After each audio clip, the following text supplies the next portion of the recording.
Prime Minister of the Republic of India, His Excellency Narendra Modi. Namaste.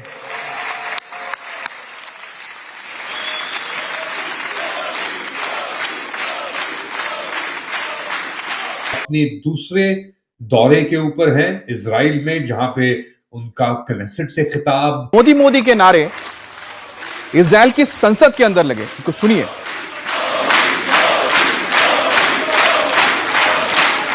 इसी तरफ Netanyahu जो हैं वो अब मोदी साहब को वेलकम कहेंगे। Modi and Netanyahu are expected to discuss defense, AI and trade. Modi का इजराइल का दौरा बहुत खतरनाक साबित हो सकता है। ये जो यात्रा है हिंदुस्तानी प्रधानमंत्री की, ये एक बड़ी अहम यात्रा है, क्योंकि इसके दौरान ये कहा जा रहा है कि इजराइल हिंदुस्तान को तकरीबन 9 अरब डॉलर की डिफेंस टेक्नोलॉजीज देगा।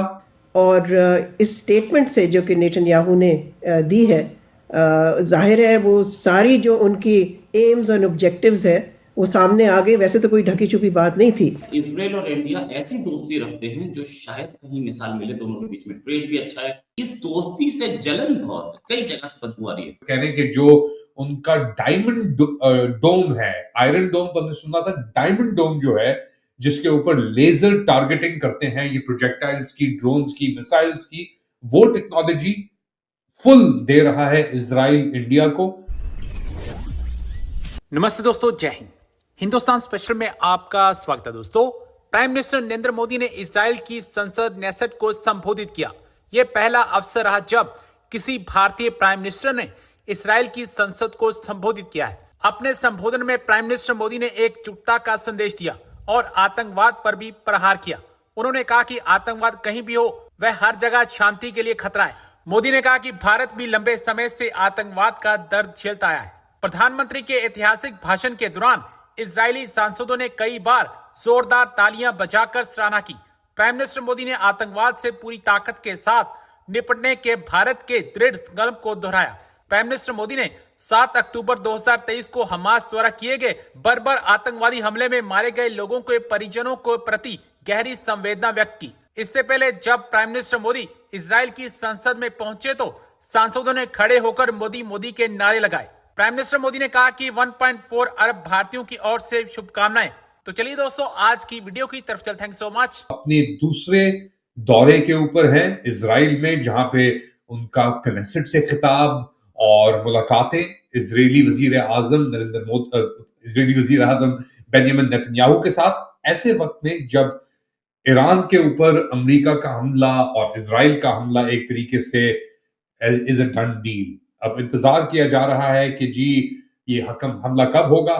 पहले तो अंदेशा था कि यह हमला हो जाना चाहिए था, मगर फिर क्योंकि हिंदुस्तानी प्रधानमंत्री मोदी की इजराइल ये एक ऑफिशियल दौरा था, तो इसके बाद ये अंदाजा लगाया गया कि शायद ये हमला फिलहाल अगले कुछ दिन तक ना हो। ये जो यात्रा है हिंदुस्तानी प्रधानमंत्री की, ये एक बड़ी अहम यात्रा है, क्योंकि इसके दौरान ये कहा जा रहा है कि इजराइल हिंदुस्तान को तकरीबन 9 अरब डॉलर की डिफेंस टेक्नोलॉजीज देगा। मुआहिदा तो उनके पास बहुत अरसे चल रहा है, मगर इसके अंदर कहने के जो उनका डायमंड डोम है, आयरन डोम तो हमने सुना था, डायमंड डोम जो है जिसके ऊपर लेजर टारगेटिंग करते हैं ये प्रोजेक्टाइल्स की, ड्रोन्स की, मिसाइल्स की, वो टेक्नोलॉजी फुल दे रहा है इजराइल इंडिया को, किसी भी स्ट्रिंग्स के बगैर। क्योंकि अब इजराइल चाह रहा है कि वो एक तरीके से इंडिया का सिक्योरिटी गारंटोर, डिफेंस गारंटोर बन के सामने आए। एक नई हकीकत उभरे सामने, जिसकी इजरायली प्रधानमंत्री बेंजामिन नेतन्याहू कुछ अर्सा पहले बात कर रहे थे कि जी अब हम एक नई कुव्वत की शक्ल में आएंगे, जहां पे हम एक सुन्नी एक्सिस और शिया एक्सिस को कंप्लीट करेंगे। इजराइल और इंडिया ऐसी दोस्ती रखते हैं जो शायद कहीं मिसाल मिले, दोनों के बीच में ट्रेड भी अच्छा है। हाइफा पोर्ट भी इंडिया के पास, ये 70% स्टेक्स अडानी के पास है। इस दोस्ती से जलन बहुत कई जगह से बदबू आ रही है, खास तौर से इस्लामाबाद से धुआं निकलता तो दिख रहा है कि इस दोस्ती से जलन है। एक चीज और, दोनों के दोनों कंट्रीज मिल करके एक एक अलायंस का पार्ट है। इनफैक्ट ये अलायंस बेंजामिन नेतन्याहू ने बनाया है और बेंजामिन नेतन्याहू ने इसका नाम दिया है हेक्सागन ऑफ अलायंसेस।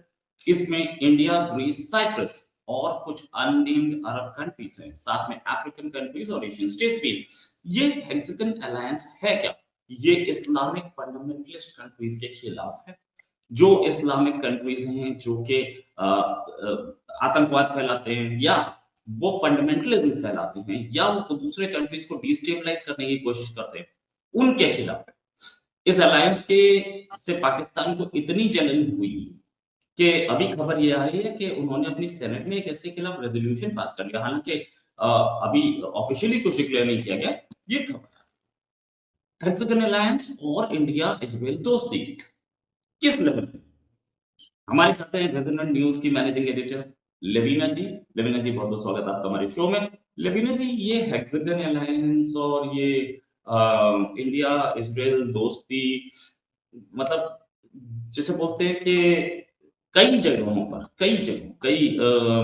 जगहों से हम देख रहे हैं कि बदबू आ रही है जलने की, इस्लामाबाद से, अंकारा से, बहुत जगह से।